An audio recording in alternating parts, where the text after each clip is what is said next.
പറയും എനിക്ക് ഏറ്റവും ദേഷ്യമുള്ളവരാണ് പാട്ടുന്നവരോട്. കാരണം ഭയങ്കര അസൂയാണ്. ശ്രീകുമാരനെയൊക്കെ ഞാൻ ഭയങ്കര ഫാനാണ്. കാവാല ശ്രീകുമാരനെ എപ്പോഴും പറയും. ചെറുപ്പത്തിലെ, ഇപ്പല്ല, വളരെ ചെറിയ പ്രായത്തിൽ അദ്ദേഹം കേൾക്കാൻ തുടങ്ങിയതുപോലെ അല്ലേ, നമ്മളെല്ലാവരും സംഗീതത്തെ ഇഷ്ടപ്പെടുന്നവരാണ്. പാടാൻ കഴിയാത്തവരും പാട്ട് കേൾക്കുന്ന ആസ്വാദകരായ നമ്മളെല്ലാവരും സംഗീതത്തെ ഇഷ്ടപ്പെടുന്നവരാണ്. ഒരു മ്യൂസിക് വീഡിയോ, ഒരു നല്ല വീഡിയോ, അത് നന്നായി പിക്ചറൈസ് ചെയ്തിരിക്കുന്ന ഒരു പാട്ട് നന്നായി ചെയ്തിരിക്കുന്ന ഒരു സംഭവം കണ്ടാൽ നമുക്ക് എന്തൊരു ആശ്വാസമായി. ജീവിതത്തിലെ ഒരു ഡ്രൈനെസ് ഉണ്ട് നമുക്ക് എല്ലാവർക്കും ഉണ്ട്.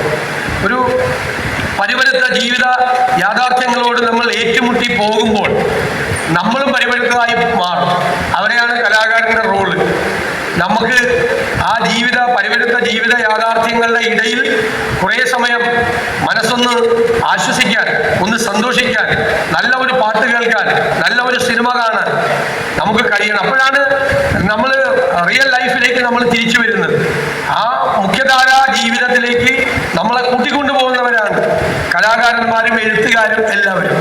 അപ്പൊ അവർക്കുള്ള വേദിയാണ് സംസ്കാര സാഹിതിയും അസ്മയും കൂടി ഒരുക്കി കൊടുത്തിരിക്കുന്നത്. ഇതിന്റെ സംഘാടകരായ മഹേഷിന്റെ